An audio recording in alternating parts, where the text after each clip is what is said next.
بسم اللہ الرحمن الرحیم۔ السلام علیکم، welcome to my YouTube channel.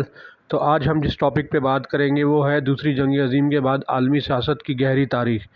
تو جو لوگ بھی میری ویڈیو پہ فرسٹ ٹائم آئے پلیز ویڈیو کو لائک، شیئر اور سبسکرائب کر دیں اور بیل آئیکن پر ضرور کلک کریں۔ Thank you. چلیے سٹارٹ کرتے ہیں آج کی ویڈیو۔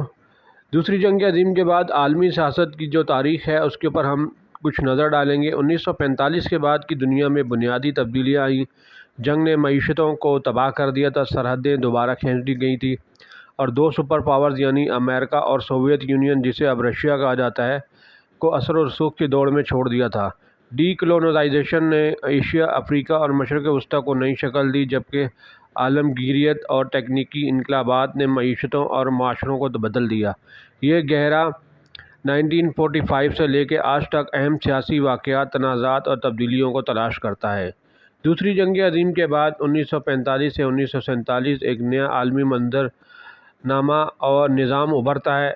یالٹا اور پوٹسڈیم کانفرنسز جو کہ 1945 میں ہوئی تھی، اتحادی رہنماؤں اسٹالن، چرچل، روزویلٹ، ٹرومین نے جنگ کے بعد یورپ کی قسمت کے فیصلے کرنے کے لیے ملاقات کی۔ جرمنی کو 4 قبضے والے علاقوں امریکہ، USSR، برطانیہ، فرانس میں تقسیم کیا گیا تھا۔ مشرقی یورپ سوویت کے کنٹرول میں آ گیا، جس سے سر جنگ کا مرحلہ شروع ہو گیا۔ اقوام متحدہ کی بنیاد 1945 میں مستقبل کی جنگوں کو روکنے کے لیے رکھی گئی تھی۔ نیورمبرگ ٹرائلز جو کہ 1945 سے 1946 نازی رہنماؤں پر جنگی جرائم کا مقدمہ چلایا گیا، اس نے بین الاقوامی انصاف کے لیے ایک مثال قائم کی۔ سر جنگ کا آغاز جو کہ 1947 میں ہوا، امریکہ نے کمیونزم کو پھیلنے سے روکنے کا عہد کرتے ہوئے ٹرومین نظریہ متعارف کرایا۔ مارشل پلان 1948 نے کمیونزم کی تعمیر نو اور اس کا مقابلہ کرنے کے لیے مغربی یورپ میں اربوں کی سرمایہ کاری کی۔ جرمنی تقسیم ہو گیا۔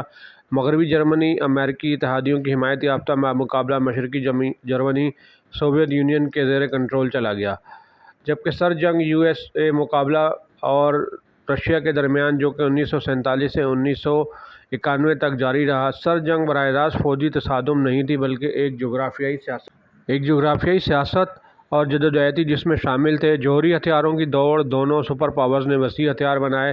پراکسی جنگیں کوریا، ویتنام، مشرق وسطیٰ اور افریقہ میں لڑی گئیں۔ نظریاتی مقابلہ سرمایہ داری نظام بمقابلہ کمیونزم۔ اور اس کے علاوہ ابتدائی سر جنگ جو 1947 سے 1962 تک دنیا کی تقسیم ہوئی۔ برلن ناکہ بندی جو کہ 1948-1949 اسٹالن نے برلن تک مغربی رسائی کو روک دیا۔ امریکہ نے ہوائی جہاز سے جواب دیا۔ نیٹو 1949 بمقابلہ وارسا معاہدہ 1955 یورپ کو تقسیم کرتے ہوئے فوجی اتحاد قائم ہوا۔ چینی خانہ جنگی جو کہ 1949 موضوع تنگ کے کمیونسٹ جیت گئے۔ چیانگ کائی شیک کی افواج کو تائیوان کی طرف دھکیل دیا۔ کوریائی جنگیں جو کہ 1950 سے 1953 شمالی کوریا رشیا کی حمایت یافتہ نے جنوبی افریقہ امریکی حمایت یافتہ سے لڑا، جس کا اختتام تعطل پر ہوا۔ کیوبا کا انقلاب جو کہ 1959 فیڈرل کاسترو نے USSR کے ساتھ اتحاد کرتے ہوئے بوئے کیوبا پر قبضہ کر لیا۔ برلن کرائسس 1961 دیوارِ برلن تعمیر کی گئی جو سر جنگ کی تقسیم کی علامت تھی۔ کیوبا میزائل بحران 1962 دنیا ایٹمی جنگ کے قریب آ گئی اور اس کے ساتھ ساتھ وسط سر جنگ جو کہ 1963 سے 1979 ڈیٹینٹ اور عالمی جدوجہد۔ ویتنام جنگ جو کہ 1955 سے 1975 امریکی مداخلت کمیونسٹ توسیع کو روکنے میں ناکام رہی۔ 6 روزہ جنگ جو کہ 1967 سے اسرائیل نے مشرق وسطیٰ کی سیاست کو نئی شکل دیتے ہوئے عرب ممالک کو شکست دی۔ ڈیٹینٹے 1970 کی دہائی امریکہ اور رشیا نے ہتھیاروں کے کنٹرول کے معاہدے SALT I اور SALT II پر دستخط کیے۔ افغانستان پر رشیا کا حملہ جو کہ 1979 میں ہوا ایک اہم موڑ ہوا، جس کے نتیجے میں امریکی حمایت یافتہ مزاحمت ختم ہوئی۔ سر جنگ کا خاتمہ 1980 سے 1991 تک رشیا کا زوال۔ ریگن کی اصلاح سازی 1980 کی دہائی امریکہ نے USSR یعنی رشیا کو ہتھیاروں کی مہنگی دوڑ میں مجبور کیا۔ گورباچوف کی اصلاحات 1985 سے 1991 تک گلاسنوست کھلاپن اور پیروسیٹروکا معاشی تنظیمیں نو سوویت یونین کو بچانے میں ناکام رہے۔ دیوارِ برلن کا گر 1989 مشرقی یورپ نے کمیونزم کو مسترد کر دیا۔ سوویت یونین کا خاتمہ 1991 سر جنگ کا خاتمہ۔ امریکہ واحد سپر پاور بن کر رہ گیا۔ ڈی کلونائزیشن اور تیسری دنیا جو کہ 1945 سے 1980 تک۔ ایشیا میں ہندوستان اور پاکستان 1947 میں آزاد ہوئے۔ برطانیہ ہندوستان کی تقسیم کے تشدد میں لاکھوں لوگ مارے گئے۔ انڈونیشیا جو کہ 1949 میں ایک خونریز جدوجہد آزادی کے بعد ڈچ راج کا خاتمہ ہوا۔ ویتنام 1954 سے 1975۔ فرانس نے اپنی کالونی کھو دی جس کے نتیجے میں امریکہ کی شمولیت ہوئی۔ افریقہ الجزائر کی جنگ جو کہ 1954 سے 1962 تک لڑی گئی، فرانس نے اس سے ایک وحشیانہ جنگ لڑی لیکن اسے شکست ہوئی۔ کانگو بحران جو کہ 1960 میں خانہ جنگی اور رشیا کی مداخلت، روڈیشیا زمبابوے 1980 سفید فام راج ختم ہوا جس سے آزادی حاصل ہوئی۔ مشرق وسطیٰ اسرائیل فلسطین تنازع 1948 موجودہ زمین اور خود مختاری پر ایک طویل جدوجہد۔ ایرانی انقلاب 1979 امریکہ کی حمایت یافتہ شاہ کا تختہ الٹ دیا گیا جس سے ایک اسلامی جمہوریہ تشکیل دیا گیا۔ سرد جنگ کے بعد کی دنیا 1991 سے تاحال ایک نیا دور۔ 1990 کی دہائی امریکہ کا غلبہ، خلیجی جنگ 1991 امریکہ نے عراق کو کویت سے نکال دیا۔ یورپی یونین 1993 میں یورپ میں اقتصادی اتحاد کو مضبوط کیا گیا۔ نیٹو کی توسیع، سابق سوویت اتحادی روس کو ناراض کرتے ہوئے شامل ہوئے۔